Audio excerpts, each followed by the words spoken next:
Ladies and gentlemen, for the ones in attendance and the millions watching around the world, the Big Bag Network presents the High Flying Podcast.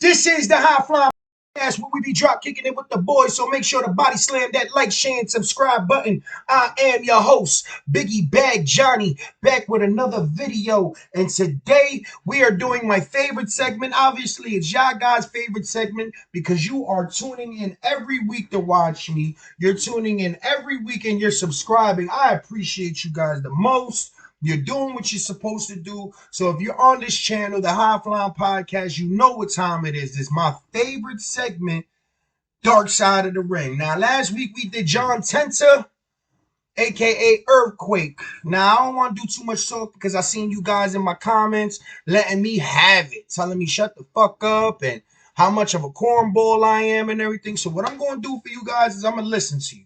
I'm going to shut the fuck up. I'm going to roll the tape. You know what I mean? I'm going to add my 2 cents here and there, but not as much as last time. You know what I mean? I'm going to let y'all guys enjoy this. We got a quick episode right here. And yeah, man, y'all guys been doing great on following me. Y'all been doing great on the comments. I appreciate everybody that's tuning in. So grab your weed, grab your pizza, grab your bitches, walk your dogs, do what you got to do, because right now you are tuned into the High Flying Podcast, and we are doing the Dark Side of the Ring. Buff Bagwell, shouts out to him, because we just seen him in a couple shows. Signings and everything. But here it goes, man. Let's see what we got going on. Look at me. You can't win because I'm the one that's buff. You are number 2. I'm the man. Look at it. Take your time. Marcus Bagwell began his wrestling career as a handsome hero, a fan favorite for audiences to root for, but given the chance to become a villain, Buff Bagwell of the NWO, the vain and arrogant Buff Bagwell was born. The bigger I made it, the more exaggerated I made it, the better it got. He just turned up the volume on his own personality. Marcus, he's really a person to sit down and talk to. Buff, the stuff, is an arrogant asshole. Wow, I look good. Working out, tanning, cars. This is it. Girls. He's entertainingly obnoxious. I love myself more than anybody I can think of. After his wealthy parents lost their fortune, Marcus turned to wrestling to recapture the lavish lifestyle of his childhood and brought his whole family along for the ride. My mom and dad worked for me. Mama's back. What's her first name? Judy. She was like my mom/secretary. There's probably so many stories out there, it's just blow your mind. Blow your mind. It was dysfunctional, yes. Jerry Springer would just love to go to their house and hang out. I come into the picture, WCW shuts down, and he goes off the deep end. The combination of injuries Oh, my goodness. and substance abuse Oh, you got the check? sent Marcus's career into a nosedive. Desperate to maintain his lifestyle, he boldly ventured into a controversial new profession. I have heard the rumor that Mark was a male whore. When gigolos happened, that hurt me to my soul. I was the best functioning addict in the world until I wasn't. I thought to myself, I'm not going to be shocked when somebody calls me and tells me Mark is passed. He achieved so much, so fast, and he fell just as fast.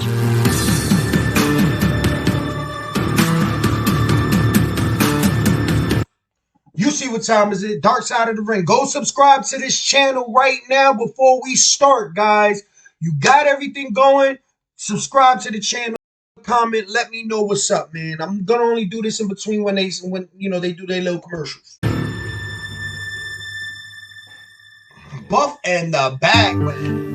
So this is my mother's office, and it's full of Bagwell memories. My wrestling career, my dad's racing. Back here is Rookie of the Year, and up there is my tag team of the year. This is just memories that were spread out throughout decades, and she got them all into one room. She did all of this. This is all because of the way Judy Bagwell was, the organization, the drive.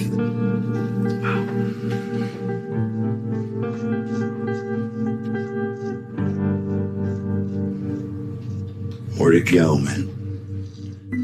Up your nose.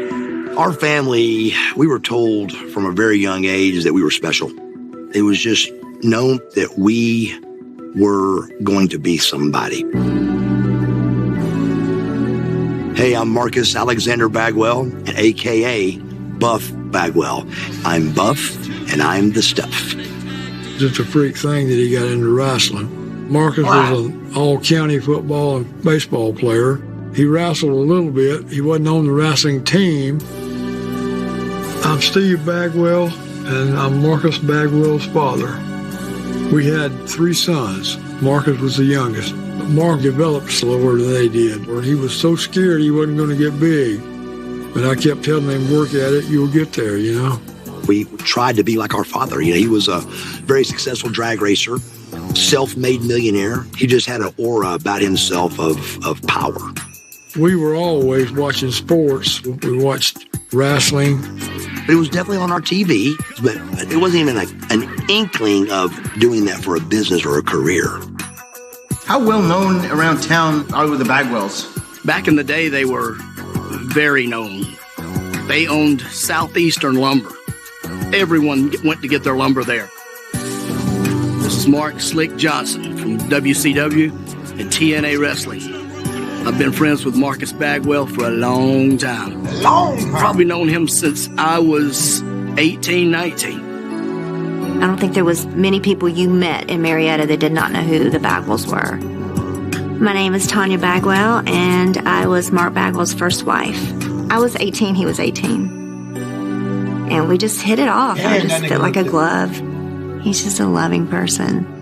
We all wanted to go over to Mark Bagwell's house. The guy had a pool room, a theater room, a batting cage, a tennis court.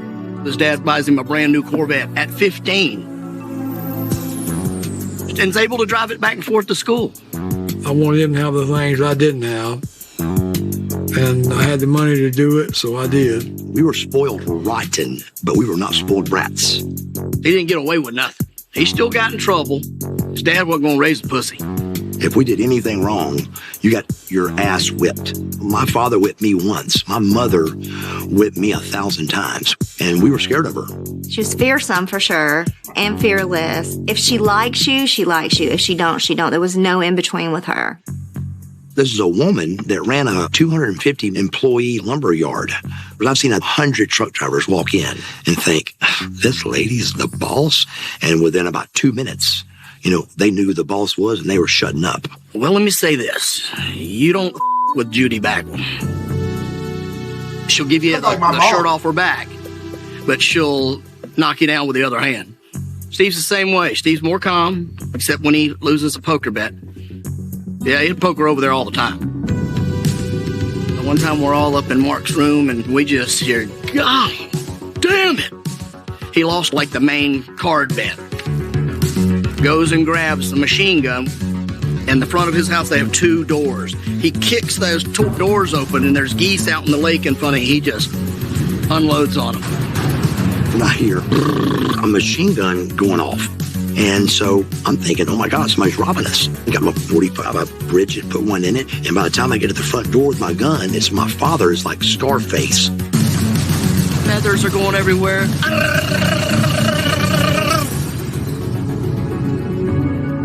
So he emptied the clip and I'm going, Dad? That's a true story. I just remember being in Mark's room and his dad would come up and he'd say, all right, where y'all going? We said, we're going to the club and we're going here and we're going there. And he'd reach in his pocket and break out about 5 or 6 bags of cocaine. He said, here you go, boys. Y'all have fun tonight. Stay out of trouble. He just was scared we were going to get hurt, and he knew where he was getting his from and felt better about helping us. It was crazy. Good times, though. Good times. As the Bagwells' business struggles, Judy reveals to her husband that the family's finances are in serious trouble. She had gone out and got 3 or 4 loans, $250,000 a piece. She convinced the bankers that she could pay this back and it'll all be okay. Well, it all went kaboom. I had enough money, I thought, to live the rest of my life, and comfortably. I never would have dreamed it, that it could happen. My father made it very clear that we were going broke. And the brothers were at their houses at this stage. So it was just me, my mom, and my dad at the house. But it was hard times. I mean, they were fighting all the time. And it was just, things were getting ready to explode. You could just feel it. Basically, the argument just got worse and worse. My wife, Judy, went out the door, got in one of our vehicles and fixing to leave. And I followed her out, and I said, "Where are you going?" She said, "I'm leaving." I said, "Not in my car, you aren't." And I said, "If you try to, I'll shoot the tire." I'm upstairs, and I hear my mom, Mark, help me. And I go running downstairs, We've been going through shit. Now he's beating up Mom, and I'm trying to solve that problem, and I'm just flipped as well, And Mark said, "Dad, back off of Mom." And I saw a gun in his hand. I said, "What are you doing with that gun?" He said, I just want you to back off Mom, And I said, "You'd shoot me?" He said, "No, sir, unless I have to." And I always kept a handgun on top of the refrigerator. He bolted right for the refrigerator. So as soon as he got there, we followed him into the kitchen. Now he's got a gun on me. He's like, "Come on, big man, come on." I go, "Put the gun down, man." I said, "You're just going to end up killing one of us and going to prison, bro. This ain't going to do nothing, Of course, I was mad at it that time, and I just kept on and on. First thing I knew, he was popping caps at me. My plan was to kill my father. The first shot probably would have killed me because it would have hit right there. But as I could see him fixing to shoot, I put my hand right there, and it took 1.5 inches of this little bone right here out. You see 2 scars there? And then he shot 4 more times. I could hear the bullet zinging by my head. It was something that I just couldn't believe was happening,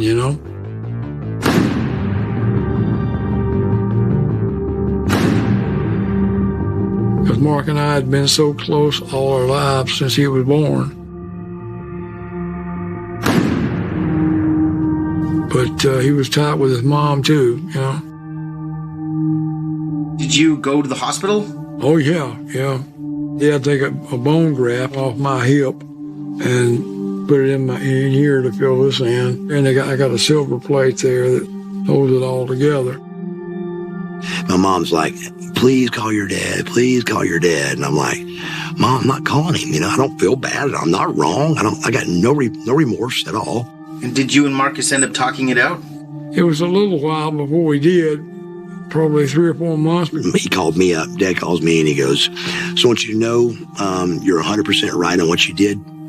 You did nothing wrong. You're protecting your mom and yourself." I told him it was all my fault, 100%. If I'd have backed off, the whole thing wouldn't have happened, We had a rough couple years, but we've been best friends ever since. With his parents no longer able to support him, Marcus moves out of the family home, marries his high school sweetheart Tanya, and finds a whole new way to make a living. Mark was a male stripper right after high school. I wasn't ashamed of it at all. I was very happy to show my body off and make money with showing my body. We had just moved into Poplar Place Apartments, and that's how we met Missy. I was looking for an apartment north of Atlanta, and we pull up, and there's this hot guy in these like short shorts and a little tank top, and I was like, wherever he lives, I want to live by him. I'm Missy Hyatt, the first lady of wrestling, and I discovered Buff Bagwell. I was in WCW. I was a manager for the Steiner Brothers, Hot Stuff Eddie Gilbert, and then the Nasty Boys. But my main part was I was the first female to be an announcer. This is Missy Hyatt's second attempt to get a locker room interview. Marcus came up to me one day and he's like, hey, Missy, my brother wants to be a wrestler. And I'm like, your brother? I've never seen his brother. And I'm like, why don't you become a wrestler? And I go, those guys don't make no money. And she goes, our lowest paid guy makes $100,000 a year. And I was like, what? So she found a guy named Steve the Brawler Lawler. And he trained me. I was working at a club as a dancer, which I hated, but he couldn't work and still train and do all that in wrestling. So the deal was, if you work this short period of time, get me through, this wrestling school, when I get my first contract, you'll never have to work again. She supported me to get me into the business, and the catch was, then I would take care of her from that point on. Cried every night coming home from work. I hated it. I was going to do anything it took, and I dove into that and dedicated my life toward it, and it paid off. Let me just say that Missy doesn't look like that, and just to be politically correct, first of all, before we get into anything, go make sure to subscribe to the channel now, because right now we are watching Dark Side of the Ring, Buff Bagwell. It's the Buff and the Bagwells, episode 2, but this some white people shit, man. Some rich motherfuckers going through some shit. Then as soon as the dude is going down, the wife wants to leave. The shit's getting hard. Everybody's chilling on dads. You know what I mean? But I'm gonna make the aftermath of this, man. Go check it out, man.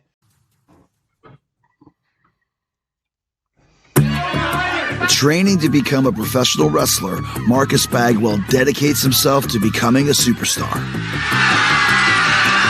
He started working on the indie circuit. I'm joined by the handsome stranger. And one day he was like, Missy, you got to see one of my matches. And I watched his match, and I'm sitting there thinking, I'm like, oh my God, he is really good. This has only been like 3 months. And I'm like, he's got timing. He looks great. He's got charisma. I mean, I was really impressed. Well, the women indeed loved him. So I go to Mr. Jimsy Bonnet, and I said, here's a tape. And I sat there and made him watch it. And he's like, oh, Missy, you should be a scout. This boy is fab big. And I want to introduce to everyone out there the newest rookie sensation in WCW. With a successful 2-year run as a singles competitor, Marcus proves his talent to WCW and is put into a tag team with 2 Cold Scorpio. A meat man, more of a high flyer with Pretty Boy. Didn't really know how that was going to work, how it was going to turn out. This is Charles Skaggs. Y'all all know me as 2 Cold Scorpio. I was very surprised how he was able to step up his game and keep up with me and stuff, They put us together, and we were Tag Team of the Year and World Champs that same year. Now for the Tag Teams Champions of the World! And the fans loved him. The women loved him. I was madly in love with Tanya. She was a great woman, and we had a great plan. The only thing we wasn't quite ready for was for a 21-year-old man to be, women throwing themselves at him. I wasn't really ready. I thought I was ready for that, but I was not. And so I cheated on Tanya. Doing all of that I did to just help him get in the business, and then things were supposed to be better after this, and now this happens. I was hurt, extremely hurt. And, I just couldn't forgive him. As his marriage to Tanya ends, Marcus is slotted into a new tag team, Stars and Stripes. First the challengers from Marietta, Georgia. Determined to reach the top at WCW, he's convinced that the key is to create the perfect body. We were living together at the time. He said, man, I work my calves, and they just will not grow. I said, well, what are you going to do about it? He said, I'm getting calf implants. I said, I'm sorry, what? He got it put in. They look fantastic. I mean, awesome. And then his legs started hurting. Every time he wanted to poop or piss, I had to take him to the bathroom on my back because he couldn't move his legs. And I'd have to put him on my back. I had to go down and sit him on the toilet and let him do his business. And then he'd wipe his ass, and then I'd go back, pick him back up, take him into the living room back in his favorite chair. This went on for weeks because he couldn't walk. Sure enough, his body's not accepting them.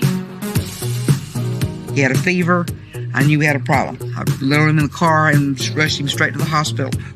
The doctor that came in to see him said, we've got less than 45 minutes to get those calves out. I asked him, is there any way I can keep them? And he went, yeah, we can keep them if you want to cut your legs off. And I remember thinking, cut my legs off or keep them. I swear I remember thinking, how can I fix it where I can keep them? So he has to have them taken out. So he still has them at home in the box. Without exaggerating or sounding corny, it almost cost me my life. Even without his dream calf implants, Marcus's popularity with the female audience lands him in a new tag team that fully utilizes his good looks and muscular physique. It was not easy being that cheesy. I'm Scotty Riggs, WCW, ECW professional wrestler, one half of the American Males. And we've got American Males taking it too. It doesn't get any better than American Males. Right. I wonder how American Males, American Males. American Males, American Males. Mark Bagwell and Scotty Riggs, the American Males. I look this thing. American males, American males. American Males. I'm pissed off that you even brought up American Males, because now that song is going to be in my head till tomorrow morning. I'm Eric Bischoff, former president of World Championship Wrestling. I'm the highest ranking executive at WCW. The look is very, very important, and probably even more so back in the 90s when Marcus broke in. You know, Scotty Riggs, another young, very athletic, attractive, much like Marcus. We were appealing to a female demo. We were looking to shore up what was otherwise an almost completely male-dominated audience. Girls loved it. I know. They redid The guys hated it, which made it even better for us. Who was his second wife? That was Erica. It didn't last very long. Then you had third wife. That was Judy. Another Judy Bagwell. I call her Judy Bagwell the wife and Judy Bagwell the mother. And at the beginning, it was awesome.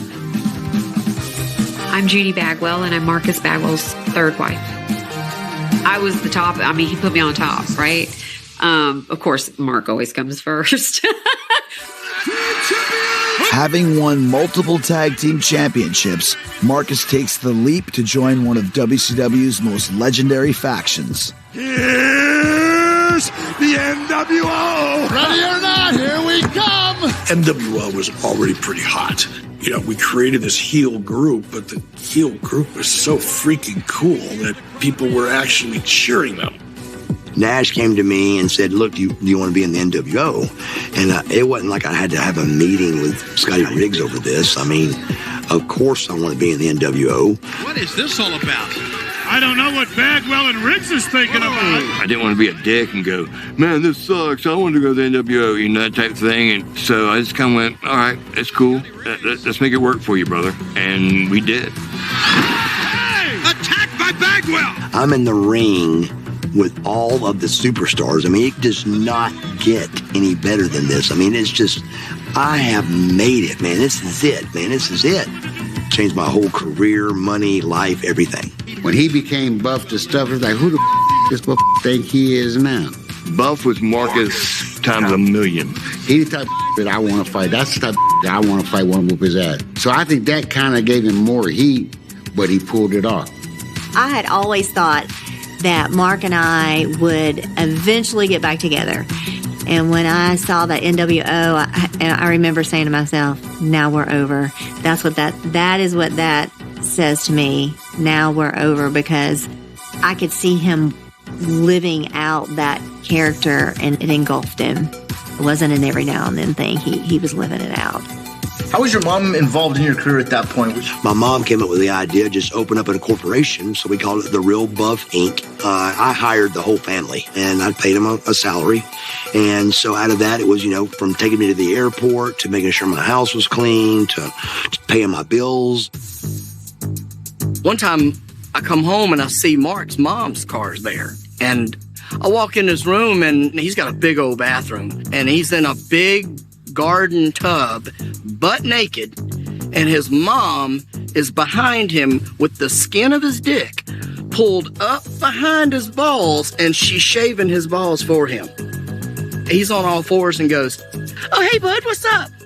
Even Judy, as he's shaving his balls, she goes, "Hey, Mark, how you been doing? Is everything okay?" And I'm like, "Not now." And I'm go, "Now I've seen it all. You people are sick." And I walked right out of the room. They don't care. She's going to help Mark out in any way she can. If she needs to shave his balls, then she's shaving his balls. Using his newfound stardom to pursue other avenues in entertainment, Marcus takes leading roles in a number of straight-to-video action movies.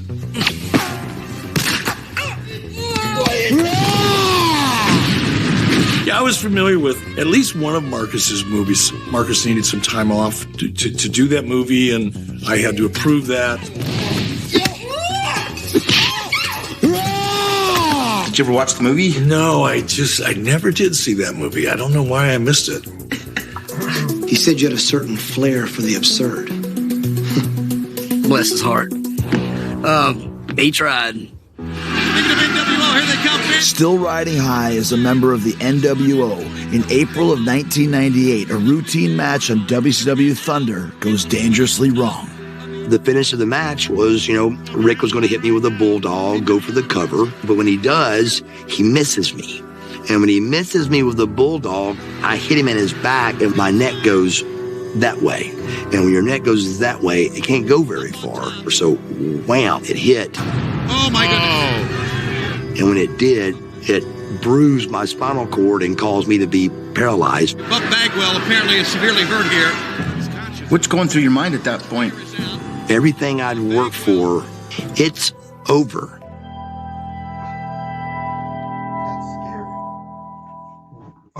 Wait. Before we start, guys, you know what time is it?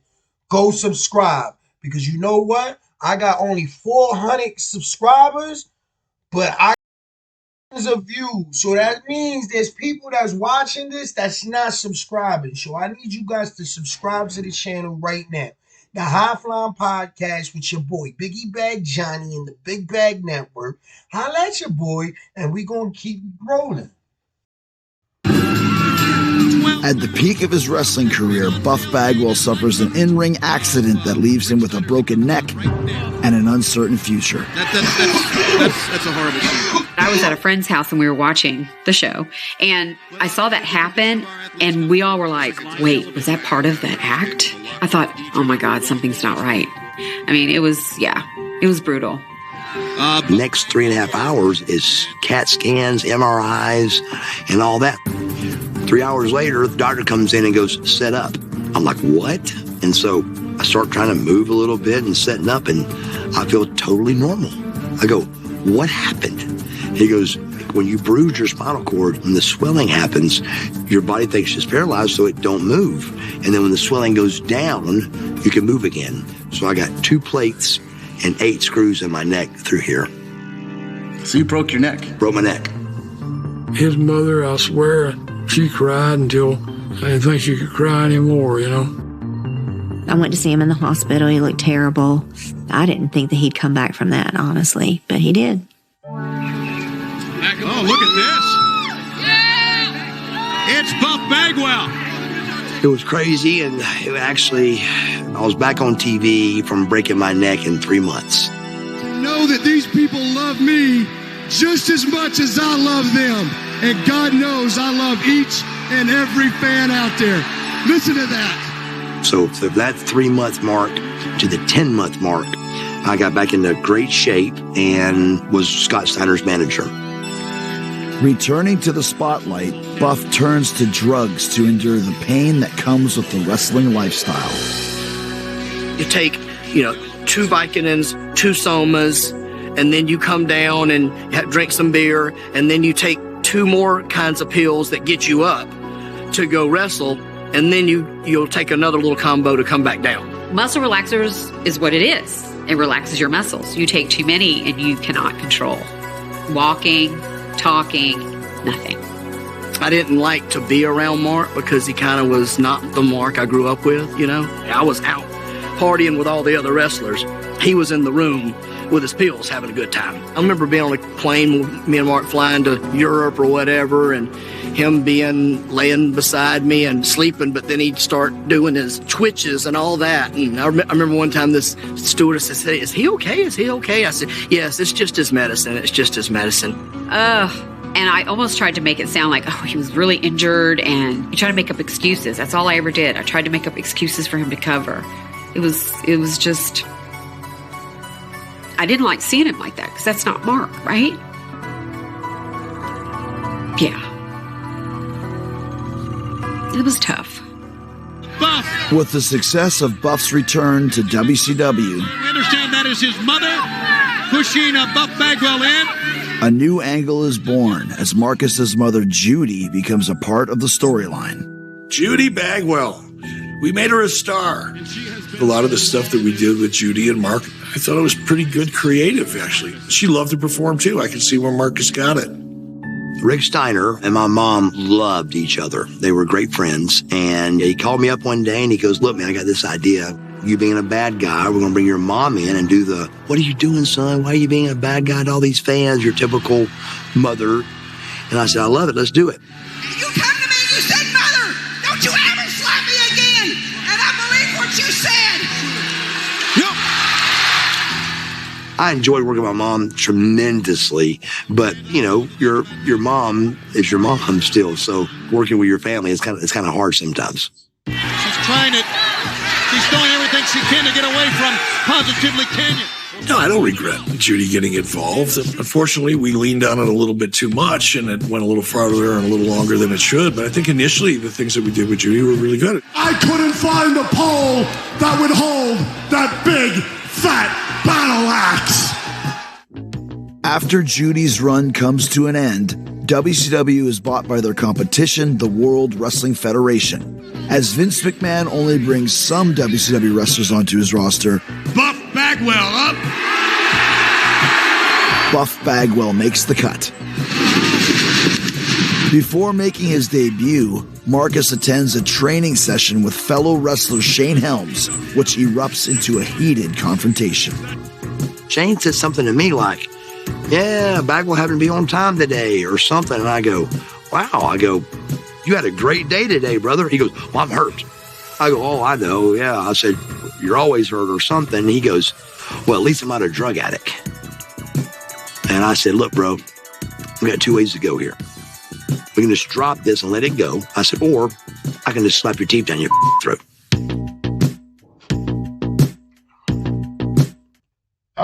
I don't know if you're a wrestling fan, but if you are, go just subscribe to this channel. But we know how this ends. He smacks his fucking teeth out.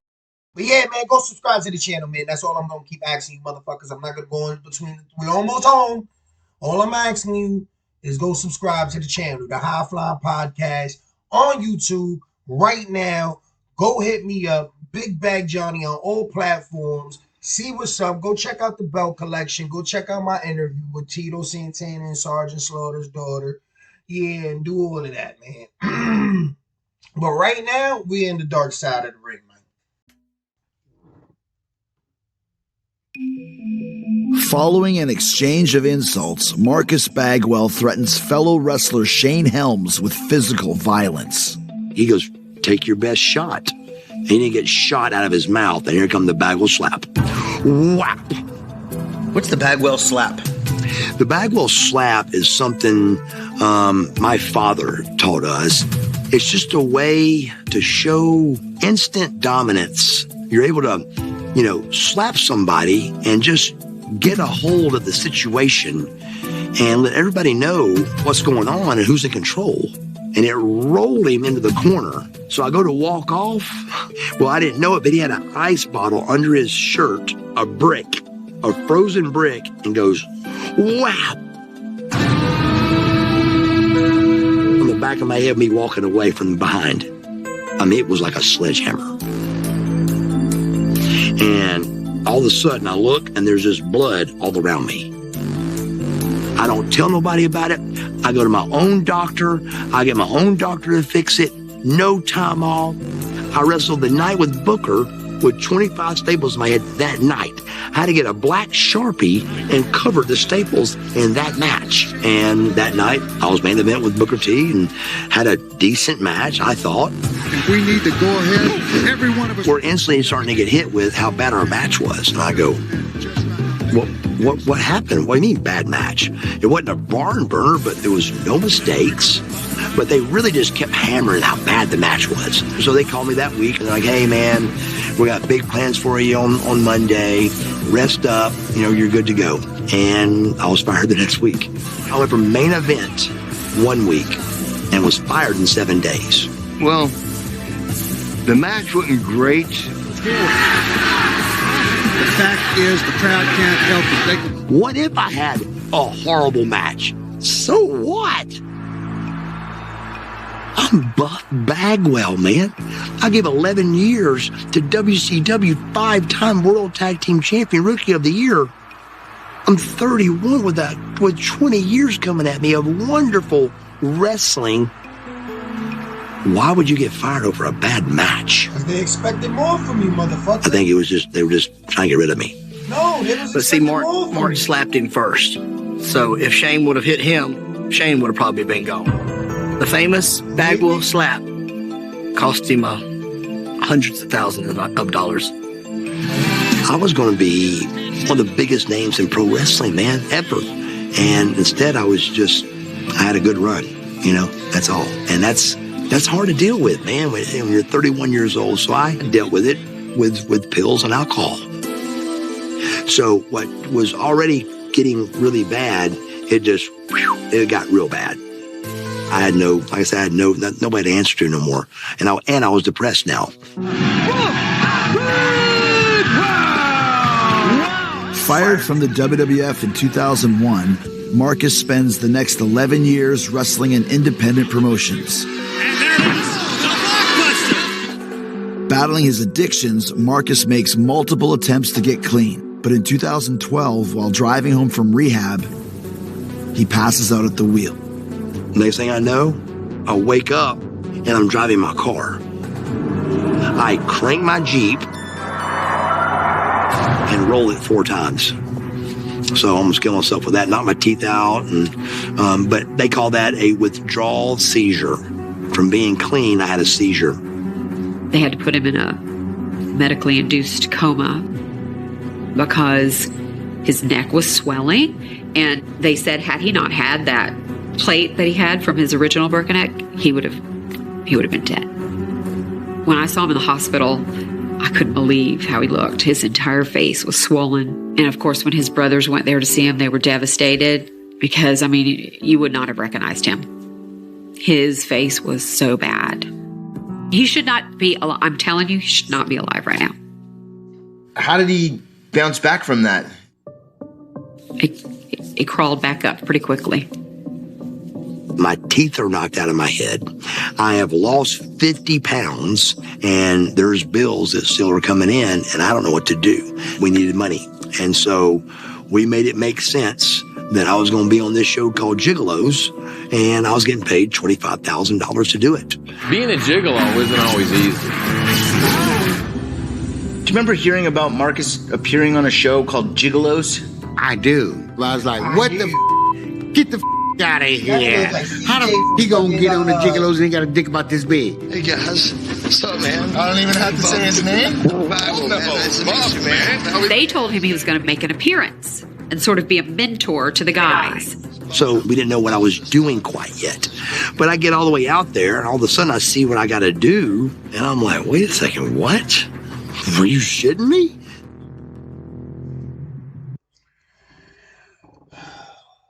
I should cut it off right now because I know some of you that's watching right now, y'all ain't subscribed. So why am I doing that? Not, you know what I mean? If you just gonna come and watch it, you might as well get a notification when it drops. You ain't gotta search for it, bro. It's already gonna be in your shit. Just, add me. Damn, show me love, baby. The fuck? So I thought it would be Desperate for money, Marcus Bagwell agrees to appear on the reality TV show Giggolos. Come on in. But once on set, it becomes clear that the show expects more from Marcus than he anticipated. Hi, Brandon. He calls me the next day and he said, kind of got some bad news. I go, what do you mean? He goes, well, it wasn't what they told me it was going to be. I did more than an appearance. And I said, what are you talking about? I couldn't choose just one. Or two or three. Exactly. He said, well, it's almost like soft porn. And I was about to die when he told me that. And when he told me what he had to do, it broke my heart. It really did, because I was like, this is bad. In my scene, I do remember I had 0 blood in my penis, 0 blood. I'm like, what do I do? So I just got real close up to her and acted like we were having sex. Well, when the whole thing got done shooting, I'm down at the bar in Vegas with the guy that's paying us, and I said, bro, I go, I'm so sorry, I couldn't have sex with the lady. He goes, you're not supposed to. And I go, what? I go, well, nobody told me, bro. It's sad what a human will do when you're in such a situation of losing your house, not having food to go in your mouth. And we were broke, man. But this was a show. I didn't know it was going to be real later. At some point, you actually end up on the website Cowboys for Angels? Cowboys for Angels. It was a website that you could hire a gigolo for a date, for a weekend, for a week. And it was like $10, $15, $20,000 to do this. We're trying to pay the bills and at the same time keep a marriage. And it sounds ludicrous saying it now, but when you're in it, it just all happens so fast.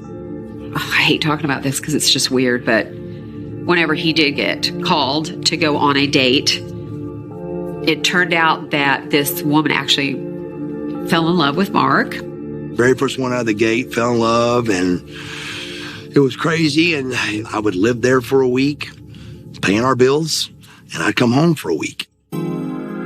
He ended up seeing her without my knowledge. Judy had a job. She's got a great job she really likes. And at this time, she was always gone. And I was gone on the weekends, so we never saw each other. So the transition from Judy to this person that had money, it seemed more logical. And he called me at work one day. This is a really bad time. And said, I think I have fallen in love and I'm going to leave. Yeah. Wait, is she still in his life? No. Absolutely, I would have stayed with Judy if I had to do it over, but I don't. And things happened and it went on. Dealing with relationship and financial problems, Marcus's drug use spirals out of control, resulting in multiple DUIs and eventually another car wreck. This last one was devastating. This last one was, August of 2020. I went through the back of a building behind Cumberland Mall. And just, I wasn't there. I just completely blacked out. Went through a bus station bathroom. And how I got out of not killing somebody on this one, man, is just, I got no idea. But I'm very lucky that I'm not dead. And really, honestly, God, I mean this, more than somebody else ain't dead. After these wrecks, you're just like, when's it going to stop? It's just never ending. Already at rock bottom with his addiction, Marcus receives life-shattering news about his mother, Judy. She was suffering for a while, man. She had got dementia and but horribly bad. I saw the most powerful woman in the world really going down in flames, bro. Like bad. That's crazy. I'm not, this is not really a dark side of the ring story. This is just like sounds like just like a has-been story. I hate to say that, but they making it just seem like this isn't like nothing that's, everybody got their demons and everything, but this just seems like a guy that had it all again because he was fucking bitches. Go subscribe to the channel, man. We're gonna talk more about it later.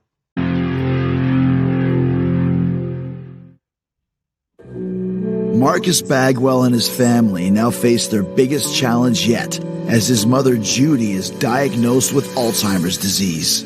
She was in a rehabilitation place. She had kind of slipped into a situation where she couldn't wake up. And I had hurt myself, and I was in the hospital. I mean, he called me to see if I could get her woke up. And for over an hour, I kept digging, trying to get her woke up, and begging her to open her eyes and talk to us. Didn't work out at all. And at some point, I got a call and said, I hate to tell you, Mr. Bagwell, but your wife died. One of the greatest women I ever knew or anybody else ever knew. I mean, everybody says their mom's the best, but my mom was the best. It was a lot of dysfunction, but they loved their kids. They really did. When Judy passed away, did that kind of send Marcus in a spiral, or did that maybe wake him up? I think it woke him up more than anything. His niece came into the picture because Mark needed a place to live. And so she said, you can stay here, but you're going to have to get clean.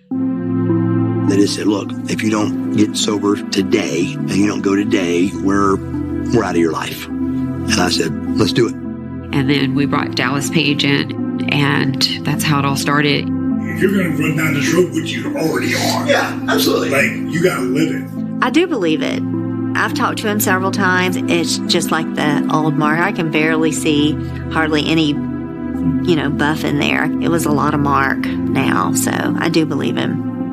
I do. Can you tell us what happened with Scotty Riggs? Yeah, I can. Dark Side of the Ring called me and they said, hey man, we're gonna do your story. And they told me some people they were going to reach out to. And one of them was Scotty Riggs. And I said, cool, great. I thought, I'm going to call anyway. I'm going to call and just touch base with him. And he texted me back and said, I'm living in my car the last 6 or 8 weeks. My mom got ill and passed away in 2020.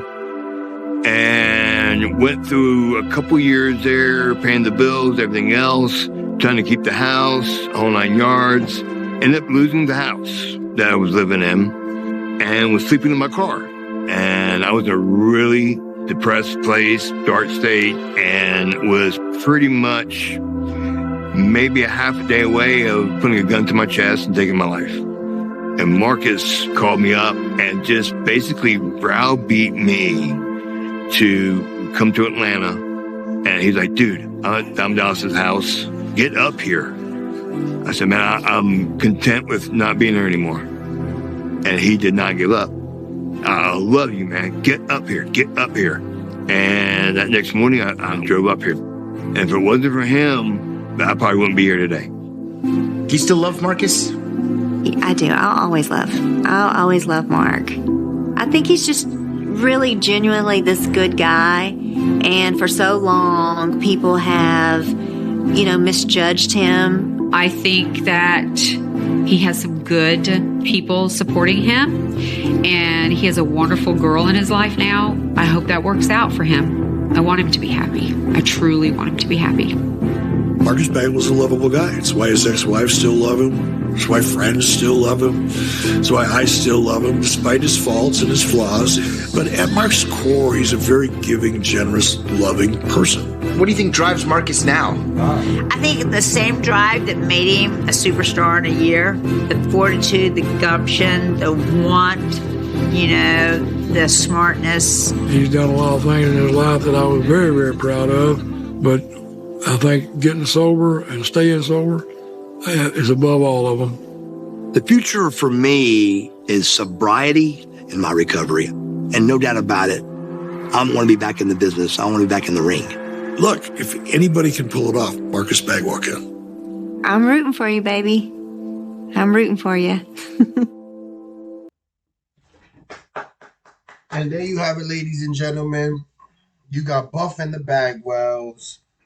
Like I said, I'm not too much to talk about on here because we're going to do the aftermath and have it look all pretty and shit like that. This is just for your guys' entertainment. So if you guys are interested or you just want to hate and talk shit on me, please go subscribe to the channel. I'm going to do my thoughts on everything, and we're going to talk some more. Let me know your thoughts on this. Let me know everything, because this is my least favorite Dark Side of the Ring. But let me know what you guys think, man. I'm about to let you know. I'm about to do the podcast right.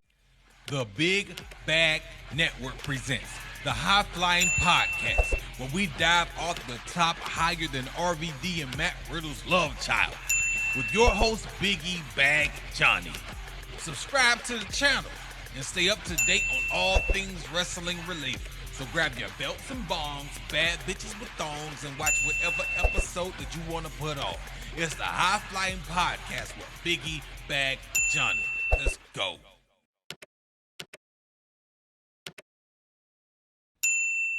This is the Deathmatch King, Matt Cardona. You're listening to the High Flying Podcast with Big Bad Johnny. They said they were going to pay me. Where's my fucking money? What's up, guys? You see Brian Cage. The High Flying Podcast with Big Bad Johnny. Apple of the Dawn. I got it right this time. So everybody who missed the first couple blocks that we just did. All right, check it out. High Flying Podcast. Who better?